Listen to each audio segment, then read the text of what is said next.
नमस्कार दोस्तों, nature India study में आपका स्वागत है। दोस्तों, जैसा कि आप जान रहे हैं कि बरसात का मौसम चल रहा है और खूब ज़्यादा बारिश भी हो चुकी है। ऐसे में जो छोटे बड़े तालाब थे वो पानी से पूरे लबालब भर चुके हैं।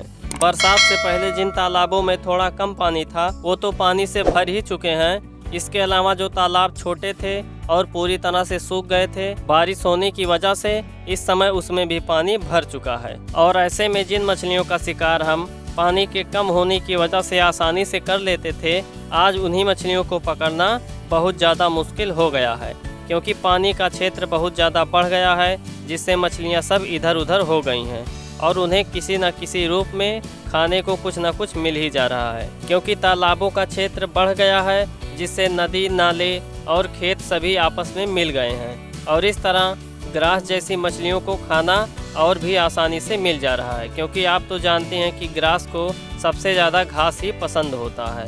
ऐसे में ग्रास जैसी मछलियों को पकड़ना बहुत ज़्यादा मुश्किल हो जा रहा है।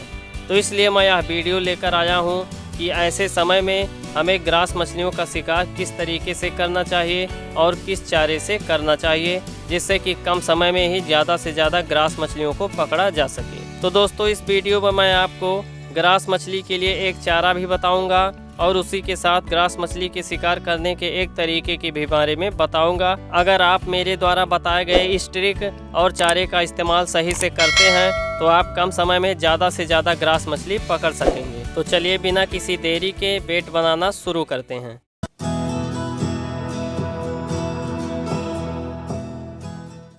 दोस्तों, इस बार बेट को बनाने के लिए हमें लेना होगा घास। जैसा कि आप वीडियो में भी देख रहे हैं कि मैंने भी घास लिया है। इस तरह से आप भी घास ले लें। घास को ले लेने के बाद इसे किसी कैंची या फिर कटर की सहायता से छोटे छोटे टुकड़ों में काट लें, जिस तरह से आपको वीडियो में काट के दिखाया जा रहा है। इस तरह से आप भी इसे काट लें। तो चलिए मैं बिना किसी देरी किए हुए इसे जल्दी जल्दी काट लेता हूँ। उसके बाद इसका अपडेट मैं आपको दिखाता हूँ।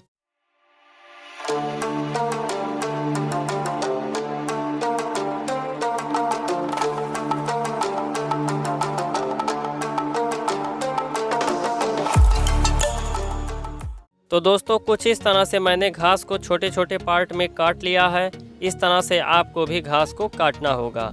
इस तरह से काट लेने के बाद हमें इसे मॉर्टर पिस्टल की सहायता से अच्छी तरह से कूट लेना है, जिससे कि एकदम से बारीक हो जाए और इसमें से थोड़ा थोड़ा रस निकलने लगे। इसके बाद हमें इसमें डालना है थोड़ा सा हींग। लगभग 2 चुटकी के बराबर इसमें हमें हींग डाल देना है। उसके बाद इसमें हमें पानी डालना होगा। पानी हम ज़्यादा इसमें नहीं डालेंगे, हम इतना ही पानी इसमें ऐड करेंगे जितने में हमारा चारा बनकर तैयार हो जाए। पानी को डाल देने के बाद इसे हमें लगभग 20 से 25 मिनट के लिए ऐसे ही छोड़ देना है।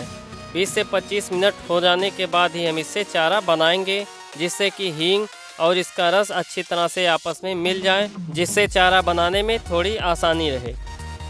तो दोस्तों, 20 से 25 मिनट लगभग बीत चुका है और ये पानी लगभग तैयार भी हो गया होगा। इसे हम अच्छी तरह से हाथ से मिक्स कर लेंगे। उसके बाद हम इसे किसी दूसरे बर्तन में छन्नी की सहायता से छान लेंगे। इसमें से हम पूरा रस निकाल लेंगे जो भी बनकर तैयार हुआ है। तो चलिए मैं इसे जल्दी जल्दी छान लेता हूँ।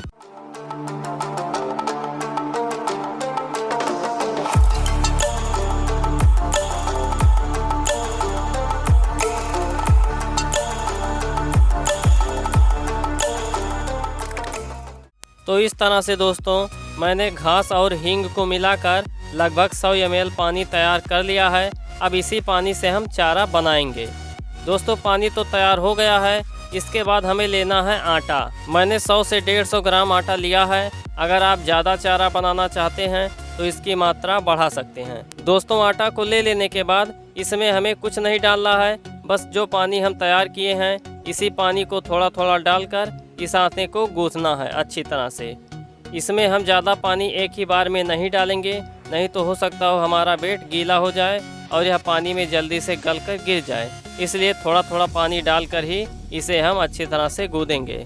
तो अब चलिए दोस्तों, मैं बेट को तैयार करते करते उस ट्रिक के बारे में भी बता दूं, जिससे कम समय में ही ग्रास मछली का शिकार किया जा सके।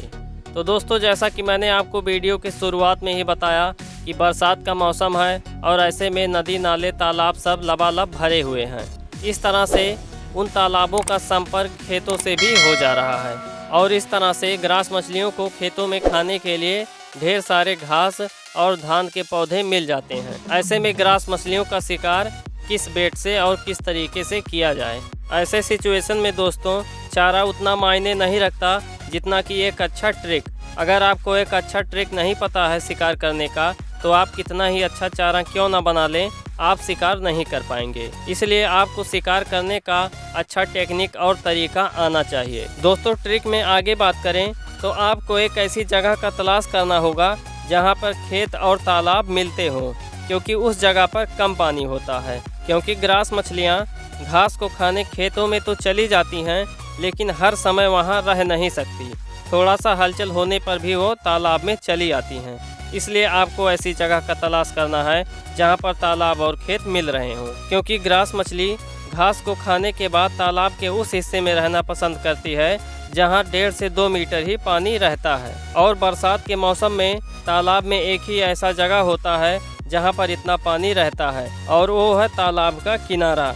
तो इस तरह से अगर आप तालाब के उस किनारे पर अपना बेट डालते हैं जहां वह खेतों से मिल रही है तो आप ग्रास मछली का शिकार आसानी से कर पाएंगे।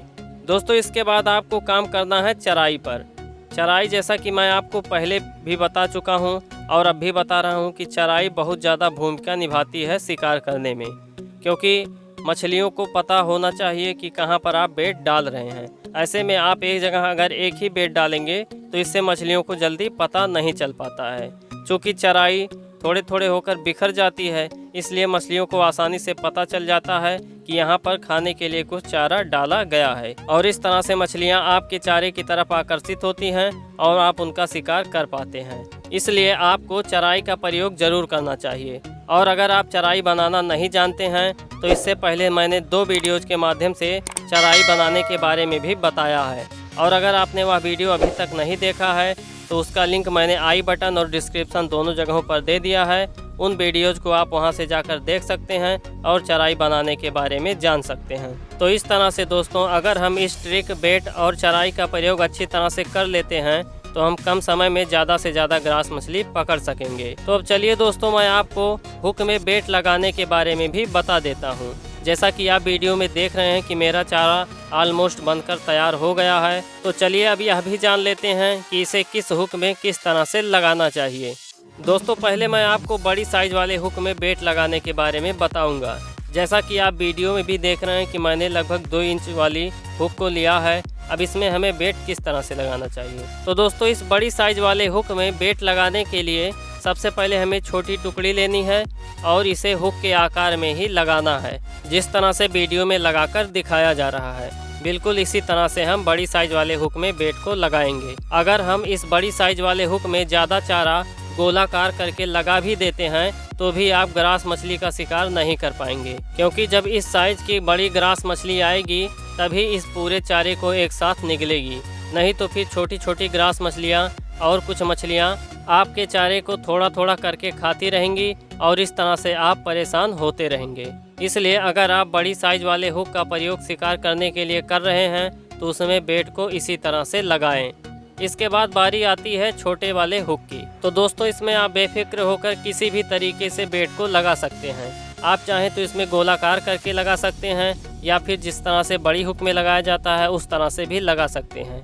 इस तरीके से अगर आप छोटे हुक में लगाते हैं तो आप छोटी और बड़ी दोनों तरह की ग्रास मछलियों को पकड़ सकेंगे। इसलिए आपके पास जैसा हुक हो उसी के अनुसार उसमें बेट को लगाएं। सो आई होप अब आप समझ गए होंगे कि हमें ग्रास मछली का शिकार बरसात के मौसम में किस तरह से करना चाहिए और किस चारे का प्रयोग करना चाहिए। उम्मीद करता हूँ यह वीडियो भी आपको पसंद आया होगा। इसी तरह के फिशिंग से रिलेटेड वीडियोस देखने के लिए चैनल को सब्सक्राइब कर लें, बेल आइकन को भी ज़रूर प्रेस कर लें, जिससे कि आगे आने वाले नए वीडियोस की अपडेट आप तक पहुंचने लगें। इसी के साथ इस वीडियो में बस इतना ही। मिलते हैं अगले वीडियो में, तब तक के लिए नमस्कार।